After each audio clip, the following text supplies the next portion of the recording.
안녕하십니까. 오늘은 알기 쉬운 비료 이야기에 대하여 설명드리겠습니다. 식물이 자라는 데는 필수 영양소가 많이 필요한데요. 다량으로 필요한 원소들은 CHO, NPK, 칼슘, 마그네슘, 황, 미량으로 필요한 원소들은 다음과 같습니다. 비료 사용량 설정 시 고려할 점은 채소 양분율과 채소율이 있는데 리비유의 채소 양분율과 도베네크의 채소율은 가장 부족한 어떤 무기 성분이라든지 어떤 요인에 의해서 그 생산량이 좌우된다는 이론이고요. 수확량 절감의 법칙은 비료 사용량이 많아질수록 수확량의 증가율은 감소하나 어느 정도 일정 수준 이상 양분을 공급하면 작물에게 독성을 유발할 수 있다는 그런 법칙입니다. 우세의 원리는 작물에 따라서 질소를 많이 필요로 하는 작물, 가리를 많이 필요로 하는 작물, 인산을 필요로 하는 작물이 다 틀리다는 거죠. 특히 가리를 많이 필요로 하는 작물들은 뭐 감자라든지 고구마, 콩 이런 것들이 되겠죠. 이제 질소에 대해서 우리가 설명드리면 질소는 제품의 원료를 세포를 크게 하는 그런 작용들을 하죠. 그래서 단백질이라든지 효소의 구성, 생장을 주로 하는 게 질소의 기능이고요. 대부분 결핍보다는 과다에 의해서 최근에 여러 가지 품질이라든지 병들이 더 많이 발생하고 있는 게 현실입니다. 우리가 질소 비료는 일반적인 형태가 이 요소를 많이 쓰잖아요. 요소는 요소태라는 NH2라는 이런 형태로 구성이 되어 있고, 암모늄태는 우리가 유한이라는 비료가 이제 황산 암모늄, 요건 이제 암모늄태로 형태가 되어 있는 거고요. 그다음에 질산태로 되어 있는 거는 질산 칼슘이나 질산 가리는 이러한 형태로 되어 있습니다. 우리가 일반적으로 요소라든지 뭐 이런 유한이라든지 이러한 비료를 토양에다가 주었을 경우에는 이렇게 그 요소 같은 경우에 NH2가 토양 내에서 암모늄태로 이렇게 변합니다. 암모늄태로 변한 다음에 또한 여러 가지 미생물들에 의해서 질산태로 바뀐 다음에 식물이 흡수를 합니다. 대부분 우리가 밭작물에서 재배하는 거는 이 질산태 형태로 흡수가 되지만은 특이하게 논에서 재배하는 벼는 암모늄태로 흡수를 하죠. 그래서 우리가 이제 4월 달에 모짜리를 많이 하는데 모짜리를 하고 나서 속효성 비료를 줄 때는 그래서 유한 비료를 사용하게 돼 있습니다. 이 암모늄태에서 질산태로 변환되는 시기는 토양의 온도에 따라서 상당히 차이가 많이 납니다. 우리가 봄철이라든지 이런 때는 토양 온도가 상당히 낮죠. 그럴 때는 질산태로 변화되는데 약 6주에서 뭐 2주 이상 걸립니다. 그래서 최근에 이제 그 보통 겨울 지나서 그 마늘에 비료를 줄 경우에는 일반적으로 복합 비료를 쓰시면은 상당히 그 문제가 되죠. 그래서기 때문에 질산태 비료를 주는 게 훨씬 더 효율적이다. 이렇게 말씀드릴 수 있겠습니다. 그렇기 때문에 그 우리가 그 이른 봄에 비료를 줄 때는 이 질산태 비료를 주면은 상당히 효과가 빠릅니다. 그래서 그뭐 토양이 온도가 그 이제 여름철에 올라갔을 때는 뭐 아무런 요소라든지 복합 비료를 줘도 질소 비료 효과가 크지만은 저온기 때는 그 질산태 비료를 선택하셔 갖고 질산 칼슘이나 질산 가리를 선택을 하시면은 흡수율이 상당히 빠른 거를 눈으로 확인할 수가 있겠습니다. 비료를 증진하는 방법은 기본적으로 이 토양 산도가 pH가 6 내외에 있을 때가 가장 흡수율이 좋습니다. 그리고 지온이 올라가면은 질소의 어, 이용률이 더욱더 높아질 수가 있겠습니다. 두 번째로 인산은 공장의 기계로 비유할 수가 있는데 핵산, 당대사, 뿌리 생장을 일으켜서 실질적인 에너지, 힘을 쓸 수 있게끔 하는 게 인산 비료입니다. 비료로는 용성, 인비, 용가린 이런 비료들이 있고요. 인산은 대부분 작물들에서 생육 초기에 필요합니다. 그래서 퇴비와 함께 밑거름으로 혼합하는 시비 형태를 가지고 있고요. 비료 종류는 다음과 같죠.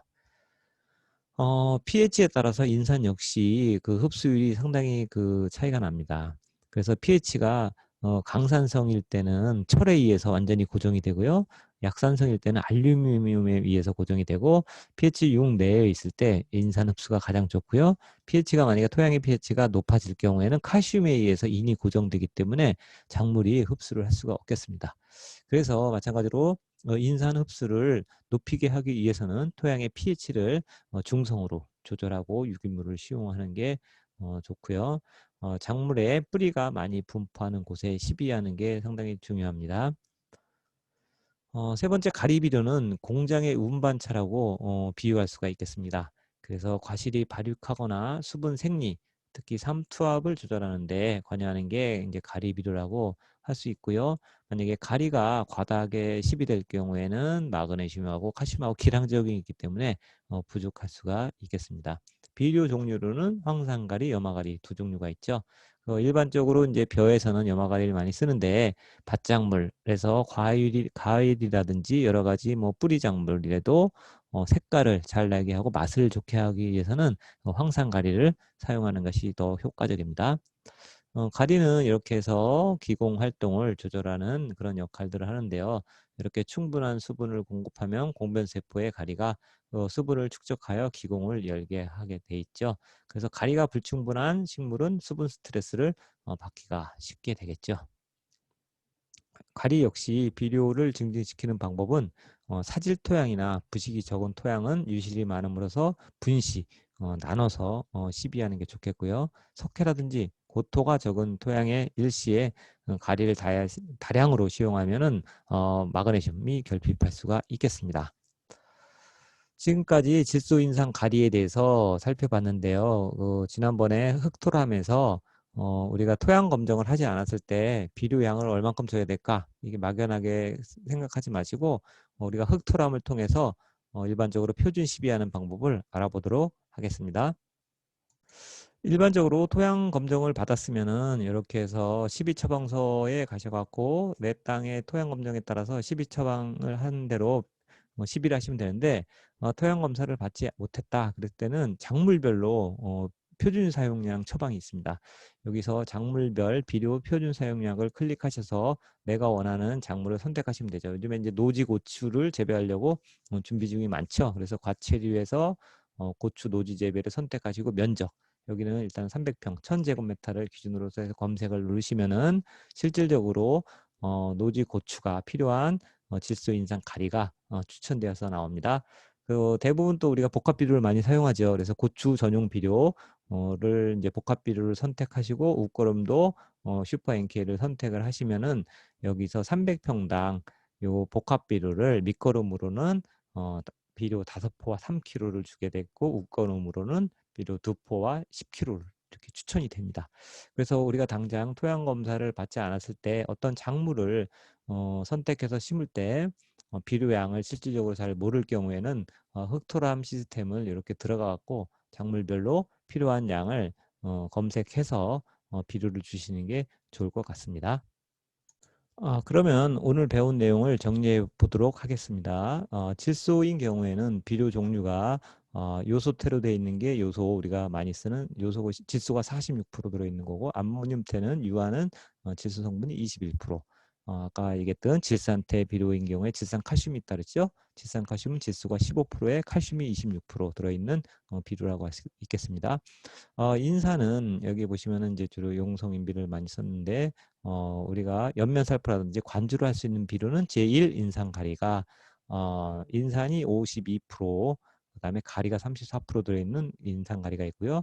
제1 인산 칼슘은 인산이 22%, 칼슘이 13% 돼 있는 비료가 있습니다. 가리인 경우에는 질산가리, 염화가리가 있는데 질산가리는 질소가 13%, 가리가 46% 들어있는 비료고요. 염화가리는 가리 함량이 60% 있고 황산가리는 가리 함량이 45% 되어 있는 비료가 되겠습니다. 다음 시간에는 칼슘, 마그네슘 뭐 이러한 비료에 대해서 설명하는 또 시간을 갖도록 하겠습니다.